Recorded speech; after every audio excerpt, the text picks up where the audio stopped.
Well, folks, I completely didn't realize it, but check it out. Storm King's Thunder is out.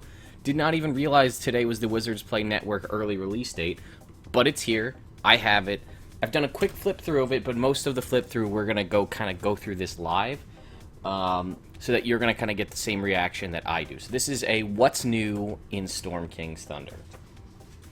So just make sure nothing else is going up in the background. Awesome. So first of all, take a look at the table of contents. I'm not going to show too much of it because it's going to be difficult, so I'll just kind of read it off to you guys. First of all, most important thing, disclaimer. Check the disclaimer in the front cover of all of your D&D books. They're usually a pretty good laugh. This one, disclaimer. Creatures and objects in this adventure are bigger than they appear. No giant beanstalks were damaged, and no golden geese were harmed in the making of this book. So there you go. So, I will say, again, with a little bit of flip through that I have done, this is vying to be my absolute favorite pre-written campaign to date. And I will tell you why. Not only, oh, you know what? I guess I'll tell you some of this stuff up front. There are a ton of brand new magic items, which they're really cool and unique. Some awesome new creatures as well, but that's more or less it. But, you know, we're going to kind of jump in. So, excuse me, they kind of go over the whole, the whole background of the ordning and how all that happened, and King Hecaton. If you're not familiar, that's basically what this is all about, is that someone broke the ordning. It was a kind of large alliance by the giants to kind of have a caste system of giants, of, you know, which giants are the high level and which giants are the low level, and like the ruling caste of giants. It's been broken, blah, blah, blah. Trying to reestablish it. Some information about the adventure. There's some cool stuff about the timeline. And then, here you go. You've got the chapters 1, 2. Chapter 1. No, it is just jumping right into the campaign. 2, 3, is the Savage Frontier. 4, 5, 6, 7, 8, 9, 10, 11, 12. 12 chapters. And the adventure concludes on page 230. So a fairly substantial adventure. And they do have some interesting stuff, a lot of information. Chapter 3, which, again, you're probably not going to be able to see this just because of the light, but basically all of this is just locations in the Forgotten Realms. Gauntlgrim, Amphail, Ironslag, Phandalin, Tribor, all these different places that you may have seen in other adventures. Perhaps if you're in the Adventure League, you'd have seen as well. So why don't we just take a look through here? I'll show you the NPCs in the back, also very well done. There's a quick reference guide right here of the NPCs' names and a little bit of a description and where you can find them. Here's all the runes here, the different giant runes, which there's some stuff about runic magic. Again, the ordering, King Hecaton and his daughters, and there's pictures of all of them along the top here, which I wouldn't be surprised if these end up in the Gale Force 9, Storm King's Thunder DM screen, but you never know. Okay, so factions, things we're all familiar with. The Harpers, the Lord's Alliance, the Emerald Enclave, the Order of the Gauntlet, and the Zentarum. There's also, they list the Kraken Society here, which is a faction that I was unaware of. Far from being a benevolent faction, the Kraken Society is a group of spies, smugglers, slavers, and assassins. Only the Society's leaders know that the founder of their organization is Slarkrithel, a magic-using kraken that lives in the depths of the trackless sea. Doesn't sound like they're designed for players to play. There's a whole sentence here about creating new giant lords in this little sidebar. Up here is a good how, you know, the kind of setting and the calendars of the Forgotten Realms. For those of you who are unaware, the Forgotten Realms, a week, there is no such thing as a week. It's called a 10-day. It's 10 days long. Most months are 10 days long for 30 days. 3 10 days per month and 12 months per year. There's like a couple of weird like holidays that kind of count outside of that, but that's, you know, you don't really need to worry about that. This adventure isn't set at a specific time, but it's assumed to take place sometime after 1485 DR. the year of the Iron Dwarf's vengeance, during which a horde of orcs waged war on the north before being driven back into the mountains. This conflict is referred to in this adventure as the War of the Silver Marches. Silver Marches being there was a whole campaign book about that in previous editions. The years that follow are the Iron Dwarf's vengeance. So, 1486 DR is the Nether Mountain Scrolls, then the Rune Lord's Triumph, Dwarvenkind Reborn, the Warrior Princess, Starwalker's Return, Scarlet Witch, 3 ships sailing, and the Year of the Purple Dragons. I will tell you that depending on how you want to set this, and there's a little caveat at the back of this, things like Horde of the Dragon Queen and Rise of Tiamat are in the year 1486 to 1489, somewhere in that time frame. Or maybe 1489 might be Princes of the Apocalypse, but there's a section to basically start those adventures and then transition into this one. They do have this, which is a new, I don't recall seeing two, full double-page art to kind of separate chapters, like main sections of the book, and these are really nicely drawn. You have a fire giant and a storm giant here fighting. This is nice. This is something we usually only get kind of on a third-party thing on the Wizards of the Coast site, but you got a full adventure flowchart to show you how things go. And there's even like little caveats, characters plunder, blah, if they do this, then you go from here to here. And it even shows you the level progression, which is pretty cool. So starting out up here at Chapter 1, levels 1 to 4, the Great Upheaval, which is Chapter 1 here, or other published adventures, which it says, see the appendix at the back, levels 1 to 4. And then Chapter 2 starts your main campaign at level 5, all the way up to level 10 at the end of the adventure. You can begin the adventure with level 5 characters by skipping over Chapter 1 and starting at the beginning of Chapter 2. Rather than track experience points, this adventure assumes the characters gain by level by accomplishing certain goals. So again, a non-XP... They don't seem to really want to go the XP route for the pre-written campaigns, which I get. But sometimes they give you XP and give you stuff that says, like, in Horde of the Dragon Queen, in the beginning, it says, like, if your players do this, it gets them extra experience. But then it switches over to the milestone, so it doesn't really make a whole lot of sense. Many of the encounters in this venture are deadly by design. They test the player's ability to make smart, informed decisions under pressure. Deadly encounter might be the only encounter the characters have on a given day, and assumes the party is at full strength. Or it might be so overwhelming that the characters are expected to avoid combat at all costs. A TPK, or total party kill, needs not herald the end of the campaign. Giants and other intelligent creatures are fond of taking prisoners. The first time a TPK occurs, you can have the characters miraculously awaken as prisoners with 1 hit point each. Give them every chance to escape their captors. If necessary, use NPCs such as Zephyros, the Cloud Giant Wizard in Chapter 1, to get them out of tight spots. This is right here. I covered this in the past weekly D&D update. This is kind of the random treasure found on Giants. Anybody can view this on their Extra Life page. This was like the $5,000 goal for their D&D Extra Life page. That's what they released. So, I'm not going to go nuts and go through each individual chapter because this is a What's New video. But again, there is some cool art and stuff like that. That's pretty neat. I don't know how this one stacks up as far as magic items go in relation to other campaigns, but if we flip somewhere in here, again, there's a lot of stuff with Utgard Barbarians. I mean, look at how this art is so cool, fighting the Winter Wolf. So there's a lot of stuff dealing with barbarians, and there are new NPCs. There's a whole thing in Attack on Tribor, which, again, if you are familiar with Lost Mines of Phandelver, or stuff that's been happening in the Adventure League, or had it happen in the Adventure League in the past, or Princes of the Apocalypse, there was the, people heading from Mirabar to Tribor, things like that. So you have a lot of information on the Utgard tribes, if that is, like, all of the tribes, even, like, the ones that have that are lesser known.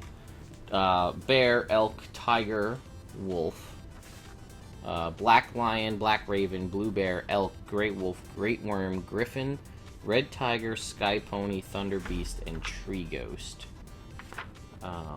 So there's all those guys. Here's you got your... Okay, this I'd like to point out as well, just because I happened to land on it. the random encounters here is so much better than it has been in the other ones, where it's like roll a D8 and a D12 and then pick the things. This is a traditional table in my mind. This goes up to 100. So you're rolling percentiles based on what forest you're in. Like, or I'm sorry, what terrain. Forest, grassland, hills, etc. A full D100 percentile table. That's how I've always done random encounters. That's how I always kind of have liked to do it in the past. So I'm a fan of that. And it does seem like there are a fairly large variety of different random encounters, which, again, you don't necessarily have to use for this campaign. You could adopt them into your own campaign. Some of these... Oh, and again, here we go. Oh, there we go. Nice little map of the Forgotten Realms. This is mostly the Sword Coast. It gets as far south as Succomber. Parnast, you can see. You know, down here at the bottom is Waterdeep. So this is more focused on the Northlands, whereas some of the other maps that we've seen are basically further south, showing greenness, because Daggerford's right here. So, like, if you're familiar with Hoard of the Dragon Queen, Lost Mines of Phandelver, you're really down here on the map. But yeah, here's all the different areas. Beliard, Baron as well. And there's suggested encounters for each town based on this, for any of the larger towns. So what's cool, again, is you could use this in your campaign. You'd be like, oh, my party finds their way to... I don't know. What's this? Everlund. They got a whole map of Everlund, and then a whole bunch of campaigns and ideas for what to do in the town. Again, here's the grandfather tree, and a whole bunch of stuff around that. Really cool stuff. So let's skip ahead to the end. I'd say a lot more sidebars in this version, in this book, than in previous ones. Alright, so here in the back, we've got, this is probably the map of the end encounter. Chapter 10, as I did predict, it looks like it does go underwater. Check out that dude with the freaking octopus. How cool is that? Yeah, octopus companion or familiar. Pretty cool. So, let's get to the back. So, character, you know, this is completion. Linked adventures, this is the appendix I was telling you about. Appendix A is, if you started with Lost Mines of Phandelver, here's how you can get them into Storm King's Thunder. They'll be at the right level, and different ways they could go. They could be doing a Lion Shield delivery for the Lion Shield Coster. Harbin Wester, the town kind of figurehead there, he could have sent you there. Or perhaps if you join the Zentarum, they could send you there as well. I did actually see something in the middle as I was flipping through about Elemental Evil Cultist on like a griffin in there, one of the Howling Hatred. Hoard of the Dragon Queen. This one is interesting because it would actually link up pretty well, considering the large rivalry between giants and dragons. And the way, you know, the kind of towards the end of Hoard of the Dragon Queen will have a pretty good way to sync yourself up with Storm King's Thunder. Princes of the Apocalypse, again, more stuff here, and how the elemental cults could be related to this. Here's Out of the Abyss as well. Fortunately, Curse of Strahd won't work because it takes place in Barovia. But Out of the Abyss here as well. Alright, so let's talk magic items.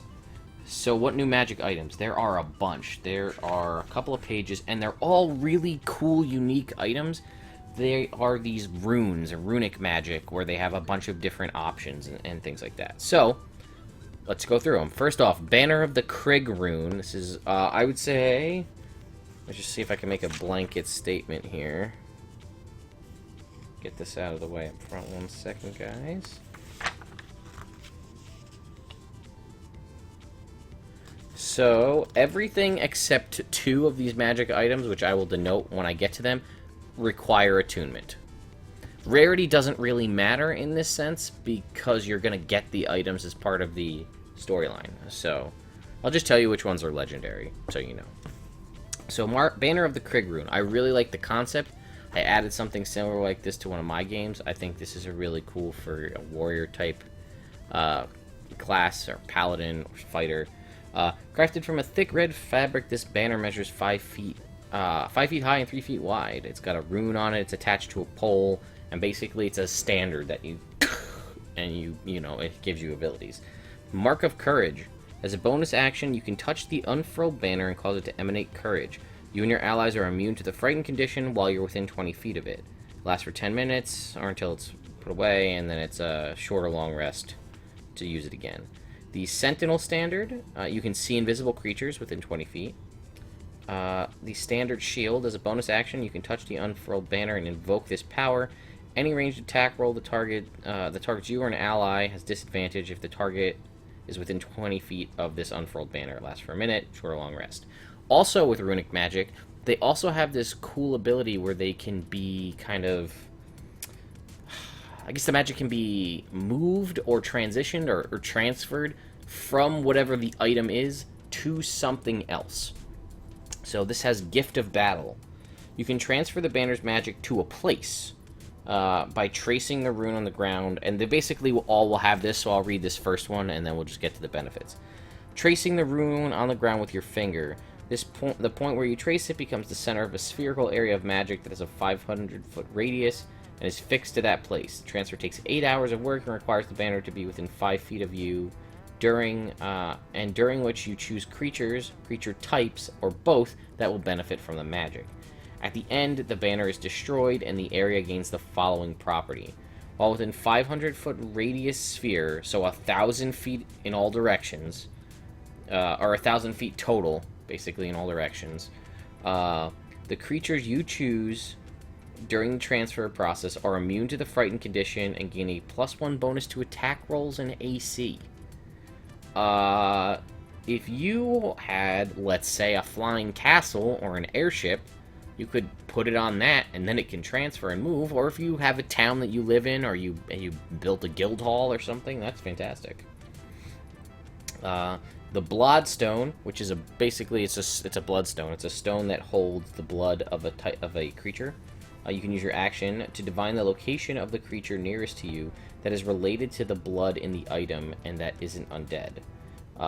The actual stone itself is a 5,000 gold piece diamond. When the blood of a creature is poured onto it during the creation process, the blood seeps into the heart of the gem. If the gem is destroyed, the blood evaporates and is gone forever. And I like this kind of last little line. A vengeful being could use a bloodstone to hunt down an entire bloodline. Such stones are sometimes given as gifts to siblings or handed down from parent to child. Presumably not for them to hunt them down. Then we have the Claw of the Worm rune, which is an anti-dragon rune. It's basically a dragon claw that's been coated in molten silver. One of its features is Worm Slayer. As an action, you can point the claw to dragon within 30 feet.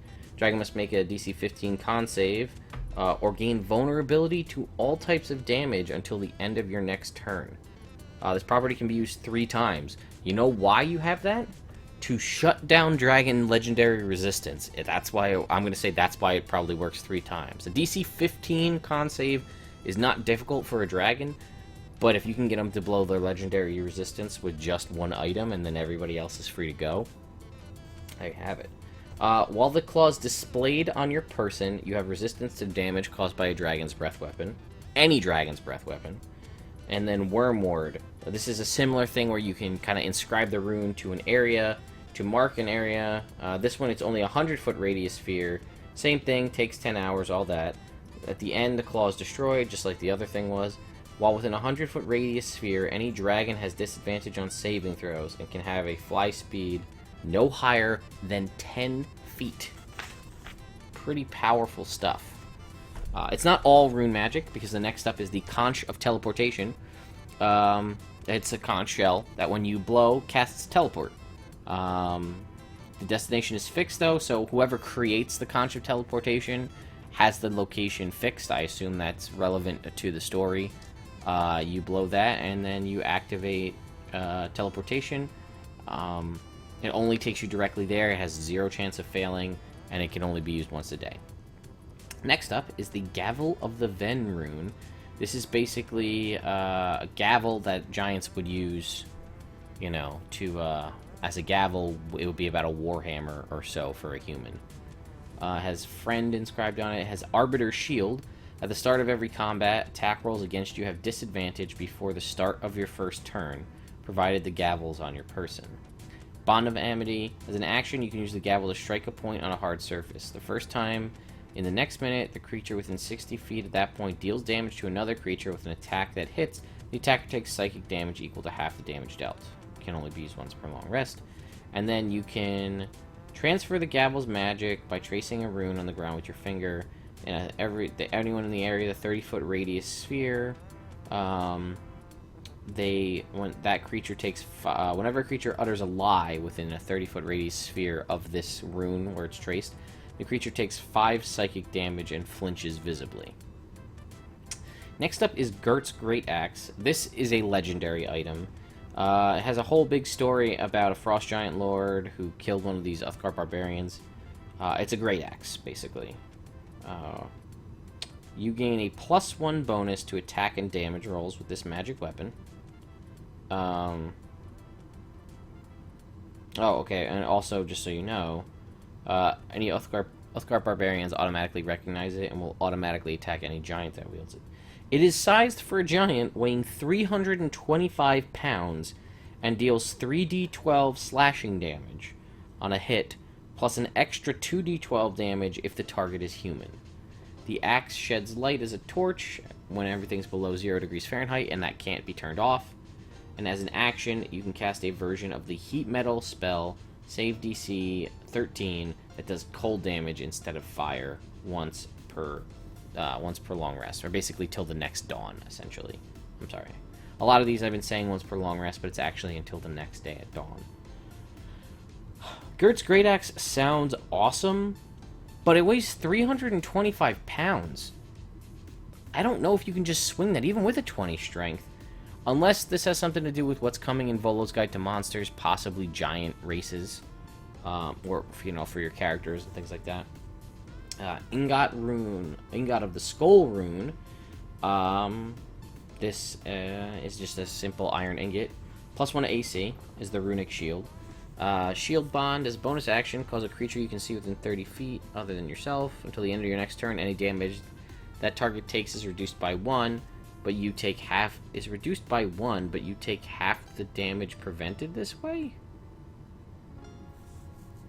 So you're going to reduce whatever damage they take by 1, and you take half of 1? You take a half a hit point of damage?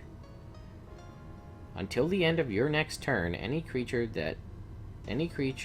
damage the target takes is reduced by 1, and you take half the damage prevented in this way. The damage you take can't be reduced in any way. Once you use this property, you can't use it until you take a short or a long rest. I'm sorry, I read that completely wrong. Damage is reduced to 1. Wow! That's huge now. That's actually good. I was like, that's stupid. They wouldn't do that. Whatever damage they would have taken is reduced to 1. And then you take half the damage prevented that way.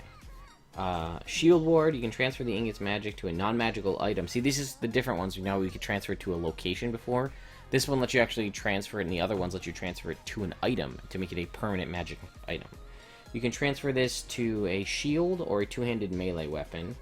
If you transfer it to a shield, the shield is now a rare magic shield that requires attunement. It gives you a +1 bonus to AC, and the first time after each of your long rests, that damage reduces you to 0 hit points. You are instead reduced to 1 hit point. You must be wielding the shield, and if it's a weapon, it's an uncommon weapon. It's just the weapon grants you a +1 to AC. Pretty cool. Coral Nor's Scepter here. This is another legendary item. A whole lot of... this is important for the Worm Skull Throne that we're going to talk about, which is ridiculous. This you need to be able to get access to this. This is the Worm Speaker, or the Worm Skull Throne is an artifact, so you need this to use it. +3 to attack and damage rolls made with this scepter, which can be wielded as a magic club. You can use the properties of the Wormskull Throne.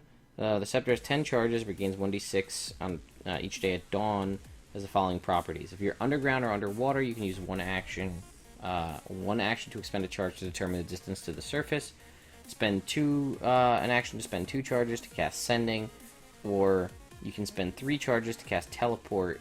If the destination is within 60 feet of the Wormskull Throne, there's no chance of teleportation error or mishap happening. The item itself is actually not that great, but the fact that it lets you get access to the Wormskull Throne is. The Navigation Orb is a hollow 7-foot diameter sphere.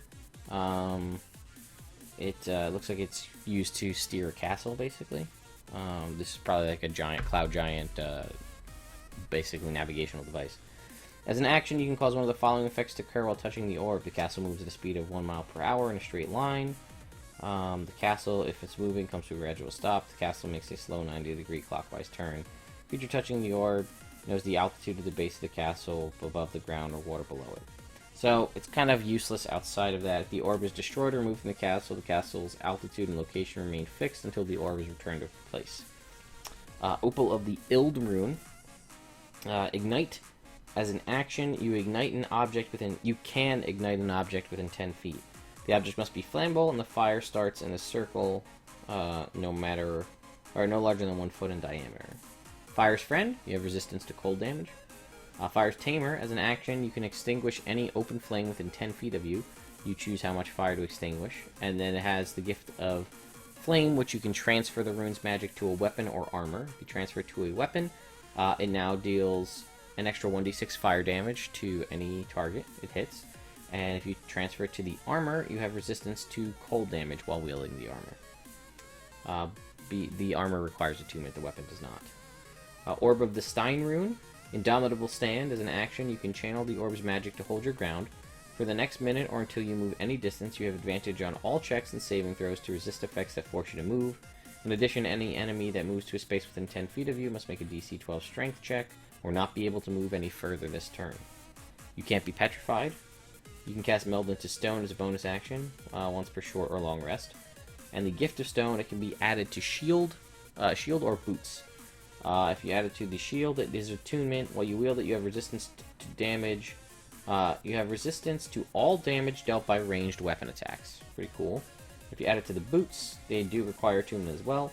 While you wear the boots, you have advantage on strength saving throws, and you can use reaction to avoid being knocked prone. I think I'd go for the shield on that one. Pennant of the Vind Rune. We only got a couple more here, guys. Wind Step. As an action, you can fly up to 20 feet. If you don't land at the end of this flight, you fall unless you have another means of staying aloft. Comforting Wind. You can't suffocate. Solid. As a reaction, when you fall, you can cause yourself to take no damage from the fall. Once you use this property, you can't use it for short or long rest. Windwalker. While you're attuned to this rune, you can cast Levitate as a bonus action, once per short or long rest. And Gift of the Wind allows you to apply it to armor or boots or cloak. If you apply it to armor, it requires attunement. You gain a bonus to speed of 5 while you wear this armor, and if it normally imposes disadvantage on stealth checks, it no longer does. Or you can add it to boots and cloak, which again also require attunement. While wearing this item, you can convert up to 20 feet of your movement speed on each of your turns into flight. If you don't land at the end of this flight, you fall unless you have another means of staying aloft. You can also cast Featherfall from the item once, and you gain the ability to do so on a short or long rest. Next up is the legendary, this thing is amazing, by the way, Potion of Giant Size. When you drink this potion, you become huge for 24 hours if you are medium or smaller. Otherwise, this does nothing. For that duration, your strength becomes 25, if it isn't already higher. Your hit point maximum is doubled, and your current hit points are doubled when you drink the potion. In addition, the reach of all your melee attacks increase by 5. Everything you are carrying and wearing also increases with size. When rolling damage for weapons enlarged in this manner, roll 3 times the normal amount of dice. For example, an enlarged longsword would deal 3d8 damage instead of 1d8 damage. When the effect ends, and this is the other great part, when the effect ends, any hit points you have above your hit point maximum become temporary hit points. So if you have 100 HP and you down this potion, you just got 100 extra HP, and if you take no damage, you have 100 temporary hit points. It's Pale White Liquid. made from the tongue of a giant clam that a pungent aroma akin to that of rotting algae. It tastes sweet, however, when consumed. Robe of the Serpents. This is a robe with 1d4 plus 3 stylized serpents on it. As a bonus action on your turn, you can transform one of the robe's serpents into a giant poisonous snake. The snake instantly falls off the robe, slithers into an unoccupied space next to you, and acts on your initiative count. The snake can tell friendly creatures from hostile ones and attacks the latter. The snake disappears in a harmful puff of smoke after 1 hour, or when it drops to 0 hit points, or when you dismiss it. Once detached, a snake can't return to the robe. When all the robe snakes have detached, the robe becomes a non-magical garment. It doesn't actually do anything else as far as, you know, when it loses all the snakes. It's just, it wouldn't show up on Detect Magic anymore. Rod of the Vonendad. This rod has 2 prongs at the end, 1 molded handle. Rod has 10 charges, regains 1d6 plus 4 at daily at dawn. As an action, you can grasp its handle and expend 1 charge to cast a Locate Object spell from it. When the rod is used to detect objects made of adamantine, such as fragments of the Voidnoid, I want to say Void, because I'm thinking of Voidnoid, Vonendad, and Construct, its range increases to 10 miles. Shard of the Ice, or Ise rune, I guess because it's ice-related. Frigid Touch. As an action, you can touch a body of water and freeze the water in a 10-foot radius sphere around you, the spot you touched. Once you use this, you can use a short or long rest. You have resistance to fire damage. As an action, you can touch yourself or another creature with water on your finger. The water creates an icy mantle of protection. The next time within the next minute the target takes bludgeoning, slashing, or piercing damage, the damage is reduced to 0 and the mantle is destroyed. Once or short or long rest. That's pretty solid. As an action, you can cast Sleet Storm, DC 17, once per short rest, and you can give it to Cloak or Boots.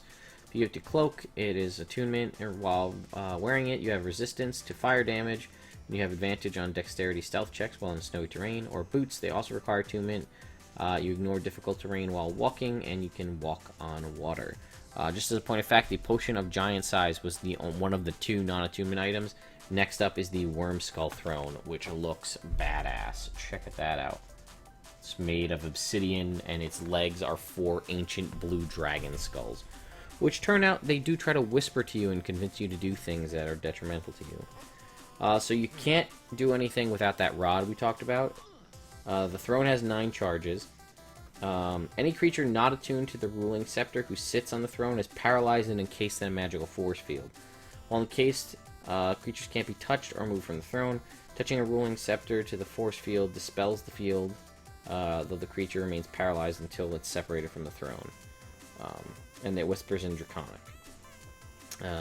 The throne gains a fly speed of 30 feet and can hover and flies wherever the creature wills. You got your Professor X chair. Does not require any charges. Both the throne and the creature sitting on it can move through earth and stone without disturbing any of the material they move through. This does not require any charges. You can expend 1 charge to cast a DC 19 lightning bolt out of a 9th level slot. That's 14d6 lightning damage. The bolt discharges from the mouth of one of the throne's blue dragon skulls. If it's 1 charge, it has 9 charges, and it gets them all back at dawn. As an action, you can spend 2 charges to cast a Globe of Invulnerability spell from the throne. The globe encloses both the creature and the throne. Or as an action, spend 3 charges to create a spectral image of an ancient blue dragon that surrounds both it and the throne. It lasts for a minute. At the end of each of the creature's turns, the spectral dragon makes 1 bite attack and 2 claw attacks against the target of the creature's choice. The attacks have the same attack bonus, reach, and damage as an ancient blue dragon's bite and claws. It can be destroyed. The Wormskull Throne can be destroyed by breaking at least 5 ruling scepters of Shantar simultaneously on it. This fact has never been recorded or sung or among the dwarves or blah blah blah. You take a bunch of damage. Again, another sweet piece of art. Some slain giants here. Looks like a hill giant maybe.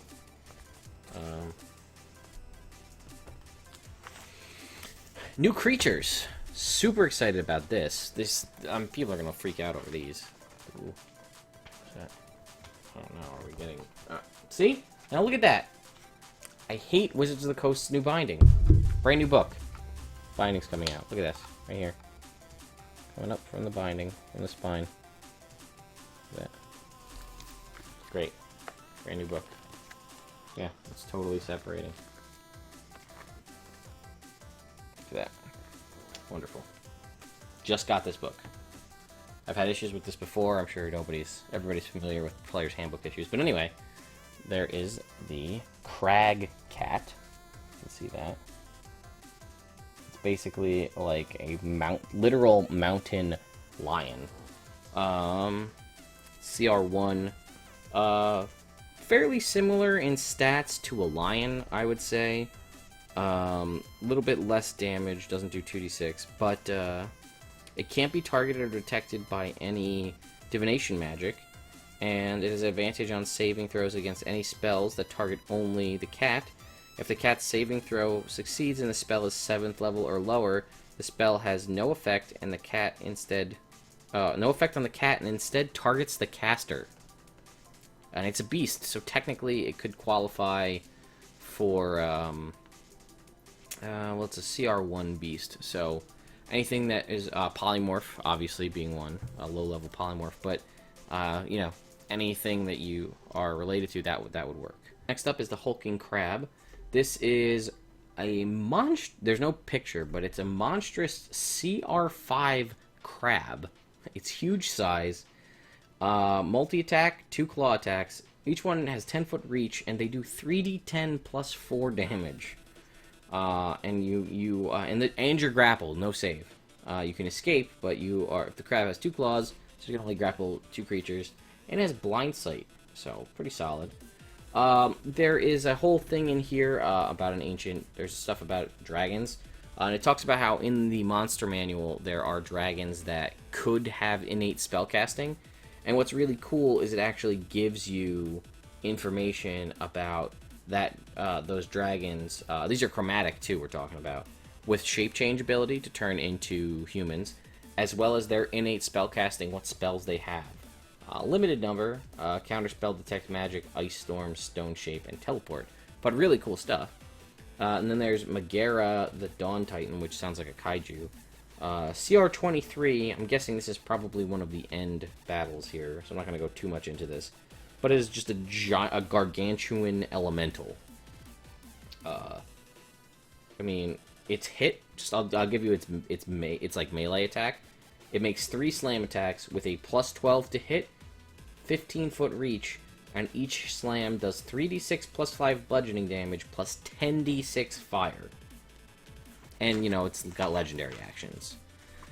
Purple wormlings, again, these are just baby purple worms. This is just like, look at this. It's just ready to come right out. There's just a really super adorable thing that people are going to lose their shit over called the Tressim. It's basically a cat with wings. It's a CR0. So, with the DM's permission, a person could cast the Find Familiar spell and choose to conjure a Tressim instead of a normal cat. They have good memories, particularly when it comes to danger. For example, a Tressim that sees a human use a wand of lightning bolts remembers the danger of sticks of wood held by humans for the rest of its life. It understands Common, but it cannot speak. Dark vision, immune to poison in the poison condition. It can detect invisibility within 60 feet. Advantage on perception checks that rely on smell. And it can detect whether a poison or whether a substance is a poison by taste, touch, or smell. It has shit for damage, but if you can't get it as a familiar, that's amazing.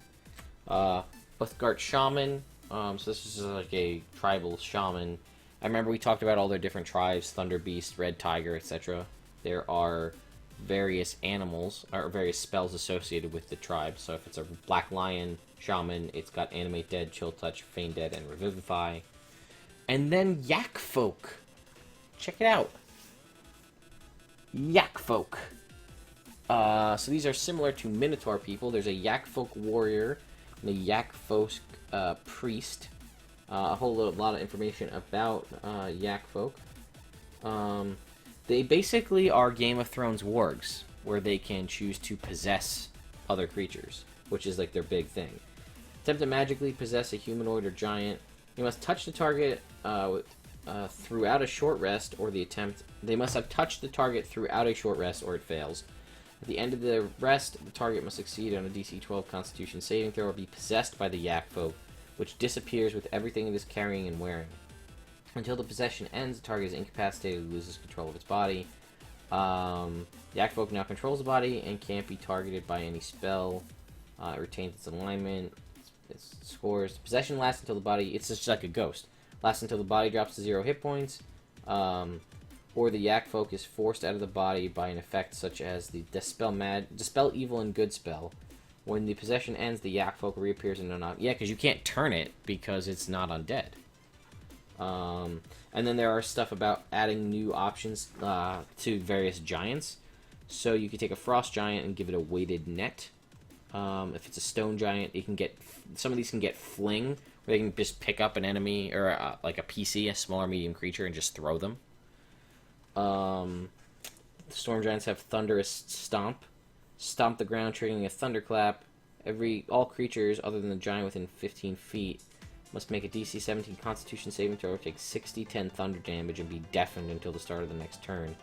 A successful save, the creature takes half as much damage. The Thunderclap can be heard to a range of 1,200 feet.